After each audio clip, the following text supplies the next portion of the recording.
नमस्कार किसान भाइयों। आज बहुत सारे किसान भाइयों के यह कमेंट आ रहे हैं कि हमारे खेत खाली हैं, इस समय पर हम किस चीज़ की बुवाई कर सकते हैं। मोटे अनाज बताइए किसान साथी। तो मोटे अनाज की हमें बुवाई करना है, जो कि जिस कारण से बुवाई करना है कम ड्यूरेशन के हों, मतलब कम दिनों के हों, जिस कारण हमारे बरसात के आने वाले फसल भी लग जाएं। तो ऐसा कोई फसल बताइए आप, तो हम इस विषय में चर्चा करेंगे। तो किसान भाइयों का यह बहुत ज़्यादा सवाल आ रहा था। जैसे कि उनने बताया कि हमने खेत में पहले लगाया हुआ था, सरसों की खेती की हुई थी और अर्ली वैरायटी की गेहूं की खेती की हुई थी और चने की खेती की हुई थी। तो हमारी हार्वेस्टिंग हो चुकी है, मतलब हमारे खेत में कटाई हो चुकी है। तो इसके बाद में हम कम दिनों वाला कौन सा फसल लगाएं। बहुत सारे किसान भाइयों का यही कमेंट आ रहा है। तो हम यह किसान भाइयों को बताना चाहेंगे कि आप मूंग की बुवाई कर सकते हैं या तो उड़द की। तो हम मूंग के बारे में आज बात करेंगे किसान साथियों। तो मूंग की वैरायटी के बारे में भी बात करेंगे।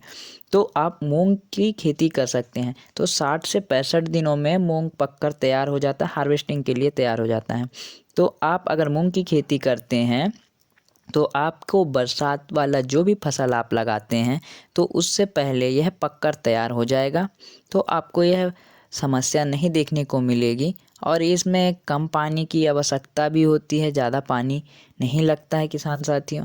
1 या 2 पानी में भी ये अच्छा रिजल्ट दे देता है, पककर तैयार हो जाता है।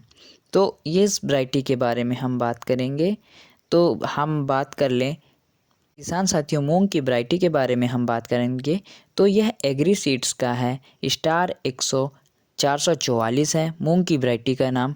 तो इस वैरायटी के बारे में हम आगे में बात करेंगे। तो जैसे इसके बीज दर के बारे में बात करेंगे, तो बीज दर 6 से 8 केजी प्रति एकड़ के दर से लगता है, परंतु बुवाई की विधि सीड ड्रिलिंग विधि से होती है। तो किसान भाइयों, मूंग के दाने के बारे में बात कर ले तो मूंग का दाना हरे रंग का होता है और लाइट चमकदार होता है। किसान भाइयों, हम इसी बारे में बात कर रहे हैं। तो इसके फलियों में दानों की संख्या के बारे में बात करें तो 13 से 15 दानों के बीच में होता है प्रति फलियों में। किसान भाइयों, इसकी बुवाई के बारे में बात कर ले, बुवाई की दूरियों के बारे में बात करेंगे।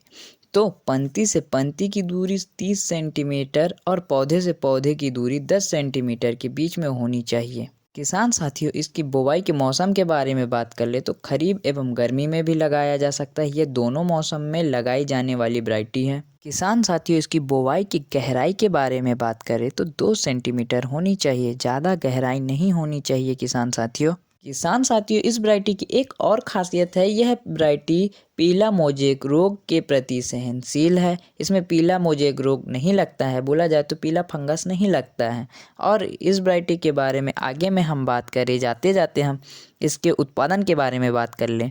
तो यह खरीफ सीजन में अच्छा खासा उत्पादन देके जाता है। यह 12 से 15 कुंटल प्रति एकड़ के दर से देके जाता है। और यही वैरायटी गर्मी के सीजन में थोड़ा सा कम उत्पादन देखने को मिलता है, क्योंकि इस समय पानी की कमी या किसी प्रकार की वह मॉइस्चर की कमी के कारण इसमें देखा जाता है कि 10 से 12 कुंटल के बीच में उत्पादन होता है प्रति एकड़।